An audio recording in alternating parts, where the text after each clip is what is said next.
जोहार, आप देख रहे हैं आदिवासी दुनिया न्यूज़। ये ना है समाचार, ये है जनता के विचार और मैं हूं आपके साथ आस्का पटेल। मैं राजद कार्यालय में मौजूद हूं, यहां मैं आई हुई हूं और हमारे बीच मौजूद हैं प्रदेश उपाध्यक्ष अनीता यादव।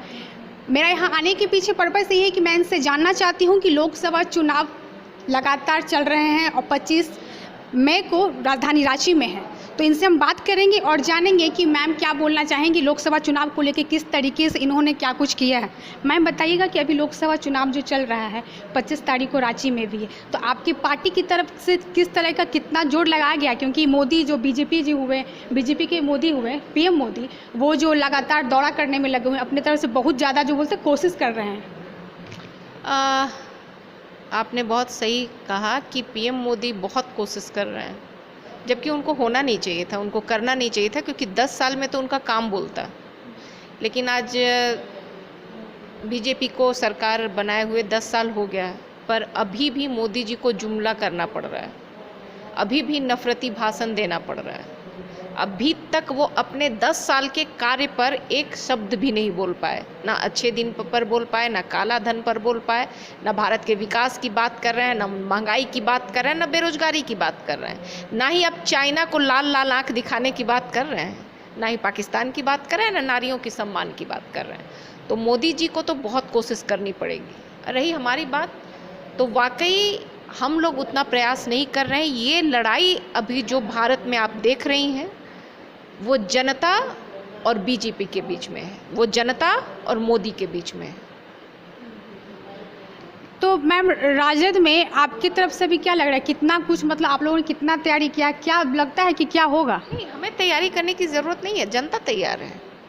हमारा काम सिर्फ इतना है कि हम जनता को ये बता सकें कि हम जुमला नहीं करते, हम जो कहते हैं वो करते हैं और जनता भी जान रही है। तो हम भी जनता तक पहुंच रहे हैं, उन्हें सिर्फ ये बताने की कोशिश कर रहे हैं कि क्योंकि भरोसा उठ गया लोकतंत्र से। इस 10 सालों में अगर आप कुछ भी बोलने जाइएगा तो जनता करिए कि 15 लाख तो नहीं आया अकाउंट में, कहाँ 2 करोड़ नौकरी मिला। तो जनता इतनी ठगी गई है कि उनका भरोसा लोकतंत्र से उठ गया है। तो ऐसे में हम लोगों का काम सिर्फ ये हो गया है कि उनका भरोसा जगाएं लोकतंत्र पे। और जैसे कि अभी ठगे महसूस भी कर रहे हैं। अब पहले चरण में जो चुनाव हुआ पर कुछ और परसेंटेज बढ़ के आ गए, तो ऐसे में चुनाव आयोग की विश्वसनीयता पे भी प्रश्न उठ रहा है, सुप्रीम कोर्ट में भी इस पे बहस चल रहा है। तो जनता अपने को ठगी महसूस कर रही है। मैम अभी जो पीएम मोदी हुए हैं, बीजेपी जो है वो सबसे बड़ा अभी एक तरीके से वो बोल रहे हैं राम मंदिर को लेके, वो राम मंदिर को बहुत बड़ी उपलब्धि अपनी तरफ से बता रहे हैं, क्या बोलिएगा इस पर?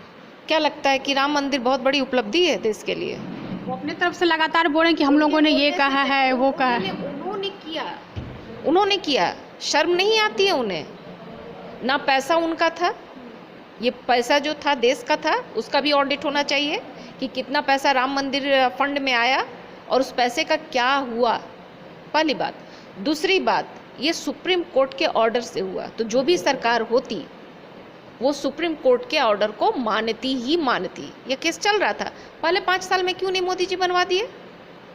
अगर वही बनवाना था, उनको वही बनवाए हैं, वो राम को लाए हैं। अब तो उनके जो राष्ट्रीय प्रवक्ता हैं वो कहते हैं कि मोदी जी के भक्त जगन्नाथ भगवान है ना। तो ये तो कुछ भी कह सकते हैं कि जब भगवान ही मोदी जी के भक्त हो गए तब हम क्या कह सकते हैं। ये भी कहते हैं कि हम राम को लाए हैं।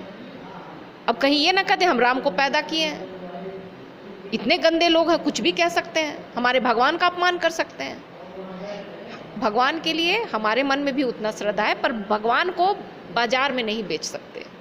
मैं खुद की बात करूं तो जो सूप में लेकर के भगवान का फोटो लेके भीख मांगते हैं ना, मैं उनको कभी पैसा नहीं देती।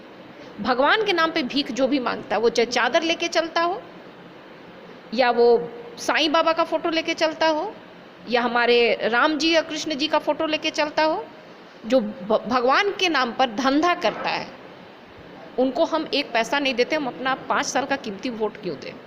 लेकिन जो वोटर्स हैं, जो बीजेपी के जो उनको ज़्यादा पसंद है बीजेपी, वो उसी चीज़ को बहुत बड़ा मुद्दा बना रहे हैं कहीं ना कहीं। मैं कहूँगी बहुत मासूम लोग हैं, लोकतंत्र से धर्म का कोई रिश्ता नहीं है। धर्म हमारा आस्था है, हमारा व्यक्तिगत है। एक ही घर में कोई कृष्ण के पुजारी होते हैं, कोई राम के पुजारी होते हैं, कोई हनुमान के पुजारी होते हैं हिंदू धर्म में। तो बहुत सारे लोग अलग अलग चीज़ों की पूजा करते हैं, उनकी आस्थाएं अलग अलग होती हैं। मैं भी ईश्वर पे विश्वास रखती हूँ, लेकिन मैं मूर्ति पूजा पे विश्वास नहीं रखती। मैं वैदिक रीति पे भरोसा करती हूँ, मैं आर्य समाजी हूँ। इसका मतलब क्या? तो ये कोई मुद्दा नहीं है, ये बड़ी मासूम है भारत की जनता जो मोदी जी के चक्कर में आई है। जिस दिन नशा टूटेगा उस दिन उनको समझ में आएगा कि उनके साथ कितना बड़ा विश्वासघात हुआ है। मैडम, झारखंड में आप गठबंधन की सरकार है, तो यहाँ क्या लगता है इस बार कितना कुछ होने वाला है? पासा पलटने वाला है। ये थी हमारे साथ प्रदेश उपाध्यक्ष अनीता यादव।